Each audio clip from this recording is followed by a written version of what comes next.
Greetings, everyone. Today's film for Shakespeare Reviews is Coriolanus from 2011. Now, Coriolanus is a film directed by and starring Ralph Fiennes. He stars as a famous general in Rome who goes into politics and is betrayed by his jealous political rivals.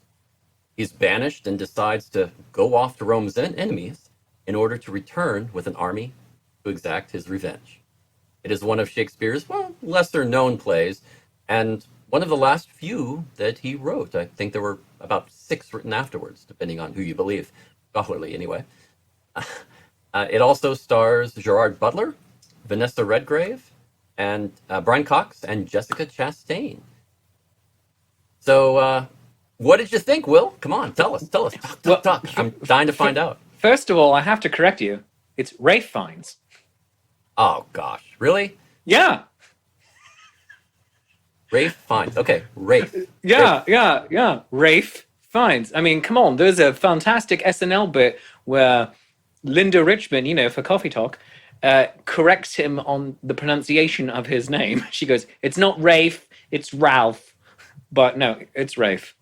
You're right. I have heard that before, and I totally forgot that. Visually, I thought it was stunning. I enjoyed the meta joke at the very beginning. The title card saying, "A place calling itself Rome." I thought the acting was very good. Wow, this is very, very short sentences. I'm worried now. I'm waiting for it. I don't like this play. Okay. I'm not saying this film. Not the movie. Specifically. You don't like the play, is what you're I saying. do not like the play. I think.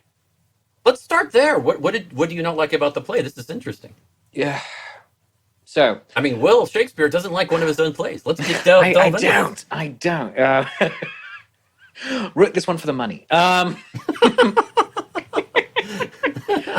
Let's see. So, it's. Towards the end of your career, you're phoning it in. Yeah. So some of the history plays, Julius What would they call Caesar. it back then? Heralding it in? I don't know.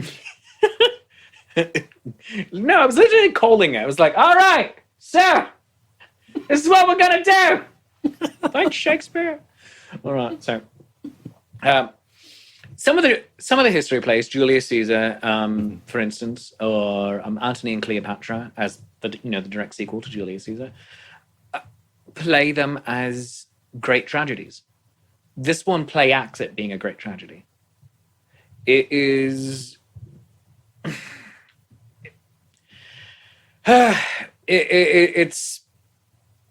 It's. There's no stakes because we know how the story ends, and they telegraph that. They telegraph we know how the story ends. That the bad guy will be defeated and he will have a come to Jesus moment. And it is. It's okay. It's okay. So even in Shakespeare's time, it was cliche, is what you're saying? I can't actually say that, but I do know it didn't have the love imbued upon it that a lot of the other contemporary plays did. Right. It had none of the love of Julius Caesar or Antony and Cleopatra, and I wonder if it was actually written because those Roman plays worked so well. But you can compare it to another classical work of Shakespeare, Timon of Athens, which is terrible. I mean, not all of them can be winners. I mean, he's no Stephen King in that regard, but just like Stephen King, Shakespeare is prolific, writes a lot, and some of it is quite hit or miss. But it's not good. It's not good. And because of that, I'm amazed, shocked and chagrined, mortified and stupefied that this movie has as high of a rating on Rotten Tomatoes as it does.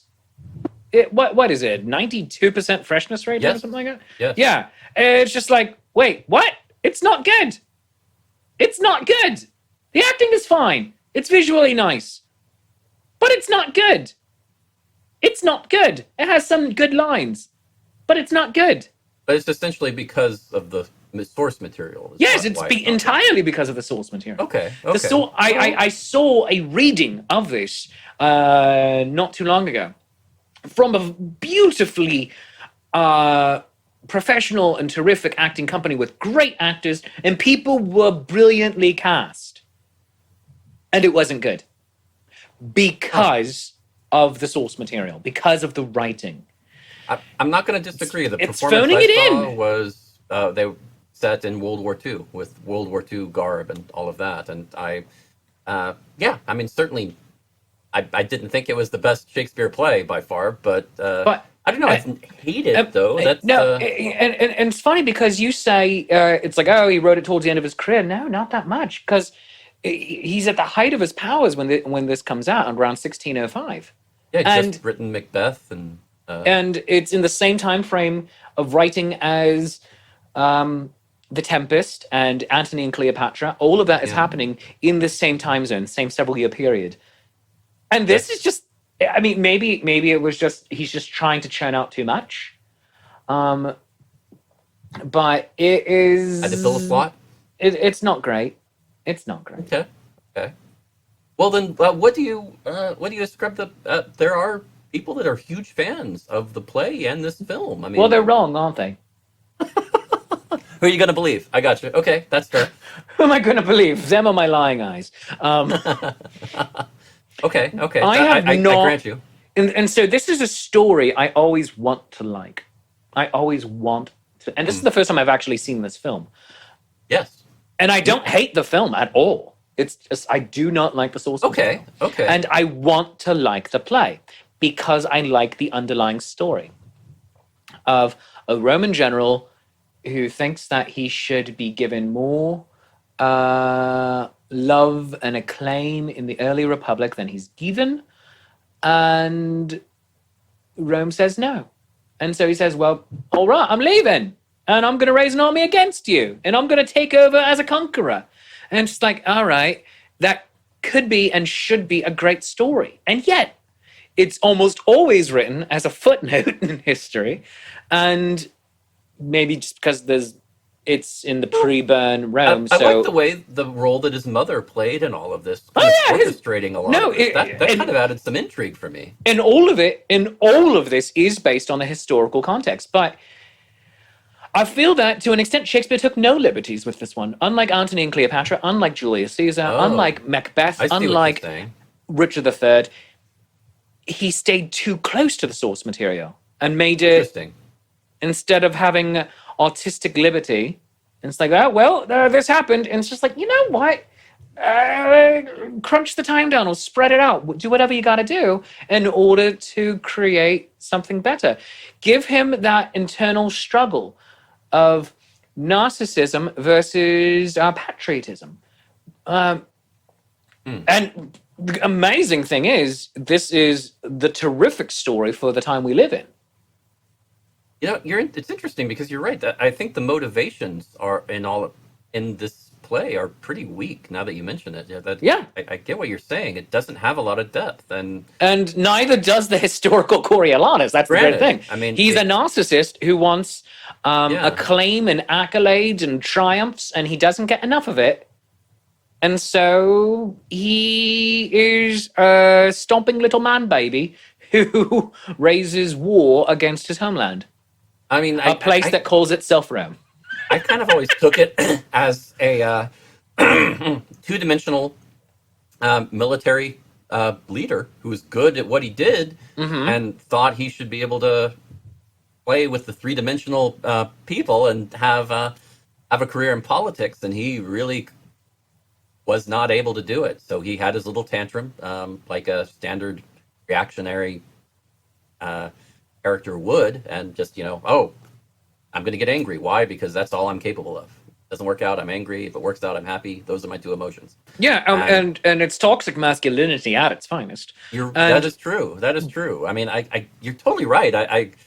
But that being said, I did like the movie. That's I was fine. Pleasantly surprised. That is totally fine, and that's also, in large part, what this show is based on. Preferences. Yes. I think for a play that I don't like, this is a really good version of it. And I have no problem with the movie. That's the I'm thing. amazed I have by no the problem with budget. the movie. The budget was only 7.7 million. Which is insane. I But know. they filmed it in Eastern Europe, so Yes. that probably helped a lot. I had never seen it before. When I picked this, I did something I'd never done. I purposefully said, okay, I want to find. We started out Shakespeare reviews with all of these movies that were our favorites that we'd seen several times before, and oh, I want to do this and I want to do that, and I thought, I'm going to try to pick one where I've never seen it. I didn't even know it existed before this, and Yeah. I purposefully did not do any research before I watched it. I didn't even know who started it.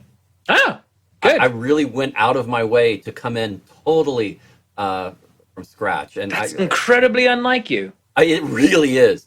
But I wanted to try to give this a shot, and I started watching, and the first thing that came to mind was, wow, this almost seems like the whole look of the area and everything. It's like they were trying to recreate the Yugoslav wars or something. And then afterwards, I discovered they filmed it in Serbia, and I'm like, oh, okay, that makes sense. And Montenegro, which is great, if only because it's a wonderful name to say. Yes, Montenegro. yes. It does It sound feels- like a really good cigar or something.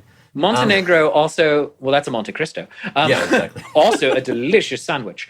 Montenegro sounds almost, to me, like a fictitious kingdom that you would have the Prince of Montenegro Right, in a Netflix right. or Hallmark movie.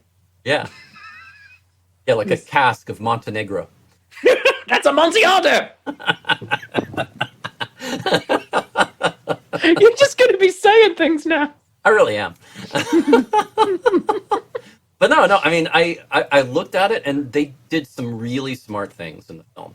I liked how they used the newscasts to help the story along, and I think that helped the flow a lot. It also And they're not helped with and they're not the first Shakespearean film to do that. very true. It was, I don't know if Romeo and Juliet or Romeo plus Juliet, depending on how I say it, by Baz Luhrmann in the 90s, if they were the first, but they did it very effectively using They did. the newscast as the chorus.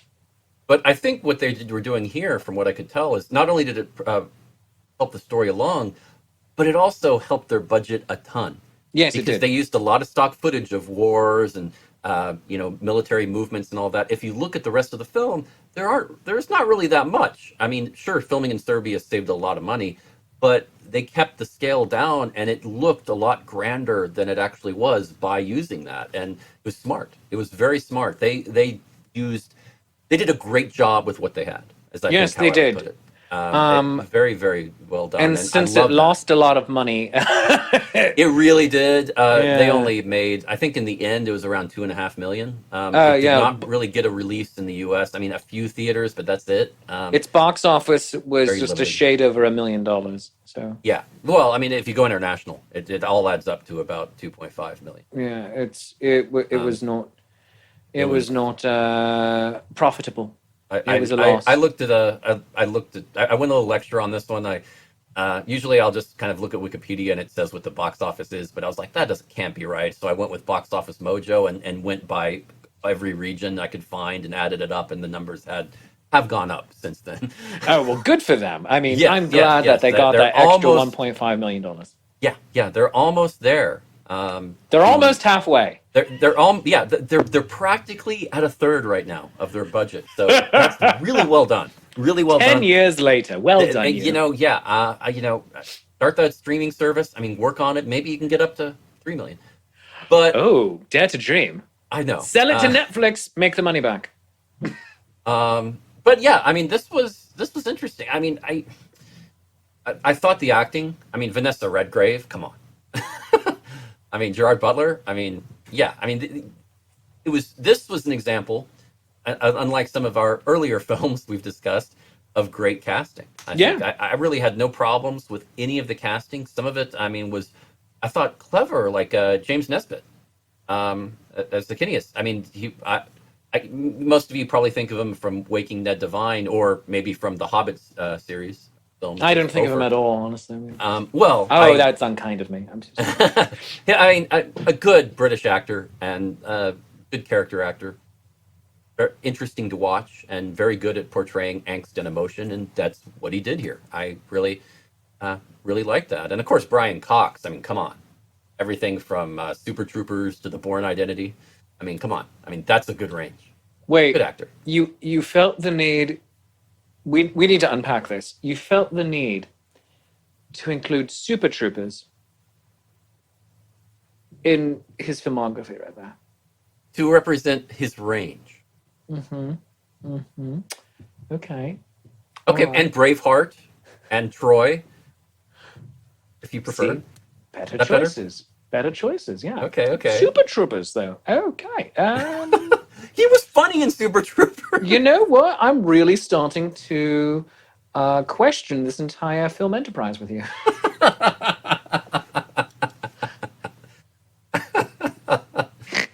Fair enough. Fair enough. But and of course, let me get this right now. Rolf Fiennes. No! Rolf. No! Rafe. There you go! Riffer. Oh, dear. Reftastic. Reftastic. The Reftastic Finds. All right. So see if you can say his brother's name real quick. Can you say his brother's name? No. Joseph. Well, that's just amazing in a technicolor way. It's like, all right, you, kid brother, Joseph. Elder brother, Rafe. Yes. It's like, yes, Rafe. Yeah, I mean, Rafe, he was in the middle of doing the last two Harry Potter films, Voldemort, when this was produced, directed, and made. yeah, So, yeah. I mean, And is he- those made a lot more money. A little bit. I Yeah. mean, maybe, gosh, it's nice to think. I mean, if he hadn't been involved in that, maybe this could have made 3 million. I mean, think about it. You never know. Oh, yeah. Could have put Would have had a more little time in bit more attention. But that being said, I mean, I think this is one of those where this suffered from distribution problems. I think it suffered from bad marketing. I think it suffered from a bad play. But yeah, the problem is also being one of the lesser known Shakespearean plays. name recognition. Yeah, name recognition. Name recognition moves Shakespearean film audiences. Does And all teenage actors. Like And- hot of the moment teenage actors. and Shakespeare-based movies tend to not make a huge amount of money anyway. It Yeah. comes across as a very niche kind of market, and so yeah, I mean, this certainly hurt them. I think they could have marketed it better. I think there could have been a way, but this is still very well thought of. This is No, considered one of it's the incredibly better well done. Shakespeare adaptations. It's incredibly well done. And if they really were looking at making back all the money, and then making a lot more money, what they would have done is cast big movie stars. Maybe. Not even, I mean, and preferably ones who are legit good actors. But you would have had, maybe instead of Ralph Fiennes himself playing the title part, you would have had another British actor who can move audiences there. Maybe you get Daniel Radcliffe. I mean, who would have been quite young to play it, but you get someone who the audiences love and adore. Whereas Ralph Fiennes is continually, for the entirety of his career, that really good guy that you like. Oh, he's so good. Oh, he's wonderful. Oh, wasn't he the bad guy in Schindler's List? Yes, he was. Is that Voldemort? Yes, it is. He's that. Yes. Where he's not a movie star. And no one in this is a movie star. By the way, for Brian Cox, you don't mention X-Men? You're going to go ahead with Super Troopers, but you're not going to mention The X-Men? Bourne Identity. Come on. Your priorities, man. Hand to God. Yeah. He was in X-Men. I'm not a huge X-Men fan. I'm gonna just throw it out there. That being said, you don't have to be a good X-Men fan to think that the first one is pretty well done. Not even a bad X-Men fan. I'm not a fan. Yeah. I mean, That's fine. I had some serious issues with the first one, and if we Well- start going down that path, we're gonna it's gonna be a thing. Here's a great issue. The director is a piece of crap. He is human trash. And Hot take. I think the first X-Men film is a perfect example of when you have a large ensemble cast, of not just actors but the characters themselves. Yes. How not to develop their characters. Oh yeah, Halle Berry. There was As Storm. I mean, all of them. I mean, even Jean Grey didn't have much. I No, mean, well, Cyclops, whatever. I mean, the he was just there. they developed Wolverine Yeah, and Rogue. and Rogue, and then they abandoned Rogue for the sequels. It's Yeah, like yeah. I mean, she was your way it's in. just that's and you know that's a hard thing to do. It really is hard when you have that many characters to try to give them all Yeah. backstories and make it work. I get that, I just need to and point out but it's my been final done word right. on it. My final word on it. You do a crap job with Storm, and Storm is a freaking weather goddess. How? How do you do? Anyway, You director's a must piece like of the trash. indoors. I don't know. So back to Afraid of the weather when he Coriolanus. was a kid. Yes, so back to Coriolanus. Yes, I mean, now there are some nice gems in this film. I mean, Vanessa Redgrave, of course, Yeah. phenomenal actress from so many different things, and she does a great job here. Gerard Butler, who's well, probably most of you would think of him as King Leonidas from 300, but yeah, a great actor, and the aforementioned Brian Cox. But this was also sort of the first in a series of movies that made Jessica Chastain really a household name. So, real quick, with Gerard Butler, since you did mention the 300, Oh yes, go. did you want him at some point to turn this film just weird and say, "This is Volshy"? Did yes? No? Okay, I'm not going to lie. The thought did occur to me Yeah, uh, a little bit. a little It bit. did. I Little pushed bit. it away, but yes, there was It's that. like- I mean, he Like at you don't least- technically need that moment, but give me something similar. I'll give him credit for looking very much like a regular soldier. You know, not clean shaved, not not golden brown skin. You know Yeah. that yeah. The spray tan. Yeah, the spray Yeah. tan. He did. Yeah, he at least didn't look like Leonidas, so I'll give him that. They went the other way. No. They didn't try to capitalize on that stardom. So that's Gerard good for them. Butler did a great job in this. Jessica Chastain was terrific. She was. I mean, everybody. The acting was all. I had no problems with anything in there, honestly. No, I mean, It was well cast, and Jessica Chastain. I mean, this is the reason she got her break. really, was it? Yeah. Rafe. I'm being self-conscious now. Rafe, Mr. Fines. yes, showed a rough cut of this to Catherine Bigelow, and that was of this movie, and that is the reason she gave Jessica Chastain the lead in Zero Dark 30. I mean that was huge. I mean, she was in The Help before that. and Yeah, that because she was in The gave her Help some- before both of those. Well, but in release, this technically came out first. But Yeah, but no, because she had already done The Help. but it wasn't in the before that. U.S. So, but yeah, I mean, that helped to get her name out there. No pun intended. But but Zero Dark 30 is the one that really put her out there. And yeah, this movie led to that. So I'm really a big step for her, and she does credit this movie as making her career, All right. being a big step. So good. I mean, yeah, I mean, this is, I mean, and it's a good reel to show It is. your It is. chops I mean, it has some to good scenes. to potential She's not in there producers. very much, but she has some really good scenes. Yeah, no. And I would argue going into it that she was miscast because just not age appropriate for Ray Fiennes. Maybe. And the other thing is, she's the only non-British actor, well, non-European, I should say, actor Yeah. in the whole thing. I mean, she's the only American in this film. Yes, but Kind of odd. she Surprising. was. But she brought it. She did. brought it. She brought maturity to the role. And she's not in it a ton, but she did it really really well, I thought. Yes. I mean, she is not a new person to Shakespeare.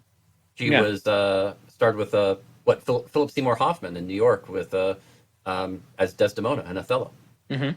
before, just a few years before this, and that might have helped lead her to this role. I'm not sure on that, but she was already on the radar of some notable people in Hollywood as an up and coming talent at this point. Oh, and she's fantastic. Oh yeah, yeah, So insanely good actor. yeah, very very good. And no, internet, this was not Bryce Dallas Howard. This was Jessica Chastain. We are here to clear that up for you. So Yes, slight difference. Close, a slight difference. so close, so Um, close. yes. So yeah, I mean, really, I think the flow was pretty good. The acting was The acting is great. superb. The acting is Um, superb in this. I really have very few problems with the film. I Other think than choosing the story's doesn't crap. matter. So maybe they should have taken a few more liberties. I think Rafe wanted to do it. The problem is when you're taking liberties with it, you're rewriting Shakespeare, and that is always a problem. And so, do you then say based on Shakespeare, or do you say William Shakespeare's play? You know, True. and so for instance, other stories that we are going to get into or have gotten into, depending on when you're watching this and in what order. Such as She's the Man or 10 Things I Hate About You or Scotland, PA, they are based on. And it allows you to do the story, but do it your way. And as we all know from Hollywood, based on pretty much means anything. Yes. And I took the name. That's it. movies and stories that are based on Shakespeare's works. And up to including, let's follow the plot pretty freaking closely, but then deal with it our own way, write our own lines, maybe have callbacks to the original source material other than just the plot moving forward. They can obviously go either way. So often they do go great. And I feel like this could have been that of let's tell the story of Roman general Coriolanus who abandons his people because he is a whiny little man boy and and raises an army against them and has his come to Jesus moment at the end or come to Jove moment, whatever.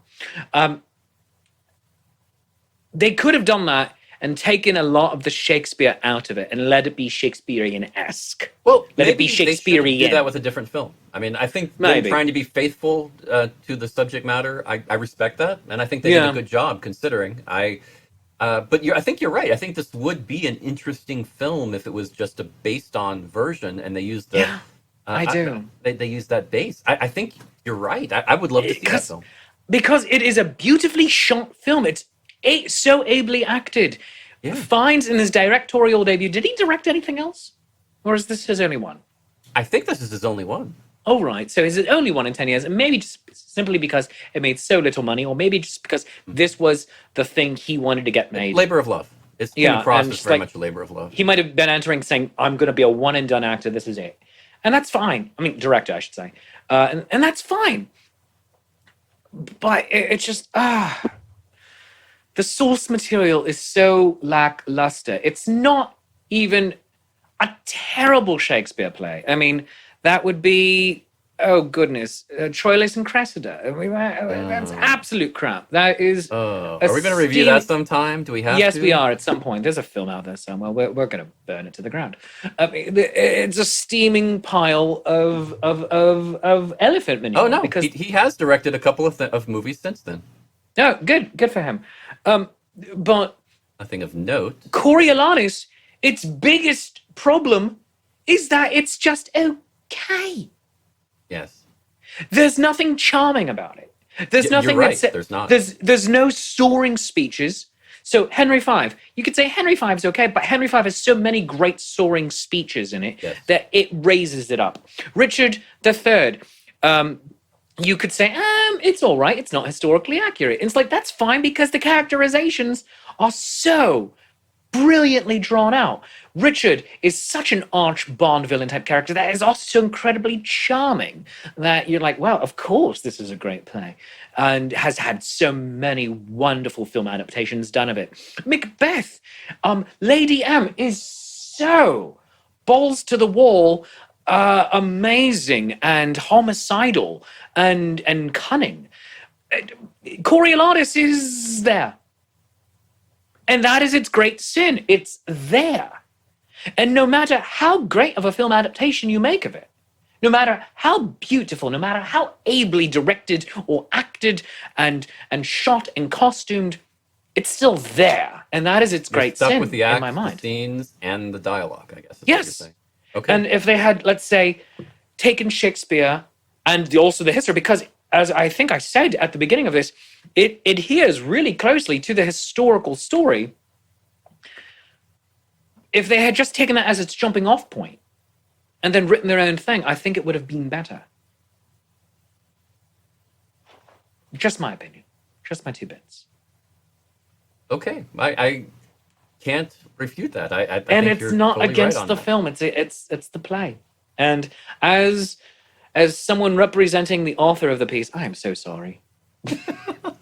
Well, that being said, I mean, the music was okay. Yeah. It didn't detract from the film. It helped it, No. but didn't jump out at me as anything phenomenal. But the movie itself, I mean, for what Will said, I mean, the source material being what it was, I thought they did a great job. And if you just want to see a movie that's based on a Shakespeare play, this is pretty good. It fills out your list of Shakespeare plays. So I would Yeah. go with I'd say Fill watch off a it. square on your Shakespeare bingo. Yeah, I'd say watch it. I think it's worth it. I think it's a good film and it's interesting and it is an example of how to approach doing a Shakespeare play to a movie right. Yeah, I mean, they did a lot of things right in this, even if the source material wasn't the best. yeah. I will recommend the film. Yeah, Yes. and not the play. if I can somehow do that. Yes. Yes, Don't go watch or read the original. No. Yeah, this will satisfy your Shakespeare play need to. Oh yeah, I know Coriolanus, so that's Yeah. good. I will give this a rocket's red glare going upward. I said, yeah, go watch it. Yeah. Okay. Is that a thing I can give it? Why not? You can give it whatever you want. All right. It's your award. It's your. I will give it blood in the face. There you go. What are you going to give it? Wow, I'm going to give it a full Coriolanus. I'm going to give it that moniker. Wow. I'm going You're to gonna give give it it the the moniker moniker? Coriolanus. By the way, thank you for pronouncing it correctly. I appreciate that. Well, luckily those 4 years of Latins helped. They didn't help with Rafe, but they helped with Coriolanus. No. Well, Rafe is Welsh, and that's why. Yeah, And you see, that's my issue right there. far too many syllables and consonants. But no, and yeah, I'm going to do my own Cominius and give it a full Coriolanus. Give it the full Coriolanus, and I'll give it some blood on the face. There we have it. Mm-hmm. All right. Well, friends, I think we've said all about this that we can. Yes, And we I leave recommend you it. to draw your own conclusions. I hope that you do watch this. It's certainly worth the watch. That being said, please, if you like the show half as much as we like making it, then we like it twice as much as you do, and that's called math. And that being the case, whatever you feel the show is worth, a 1, a 5, a 10, for a 50, we will come and say all the lines of Coriolanus in your driveway. Socially distanced, of course. But Both of the no, famous ones. we're not going to do that. But please go support the show. Go to patreon.com/lifesaffair and you can support the show by being a Patreon of the arts. Also, go like Life's Affair on Facebook and Instagram and on YouTube. Go like and subscribe and click that bell. That helps us out so very much. And you can follow me, your friendly neighborhood Shakespeare, on Facebook at facebook.com/Shakespeare Approves, Instagram, Shakespeare.approves, Twitter at Shakes Approves, and on Patreon, I am patreon.com/Shakespeare. Andrew, where can they find you? They can find me at facebook.com/The Irish Bard and theirishbard.com and patreon.com/Irish Bard. Fantastic. Until next time, friends, we will see you. And please, try not to invade your home city. No matter what they do to you.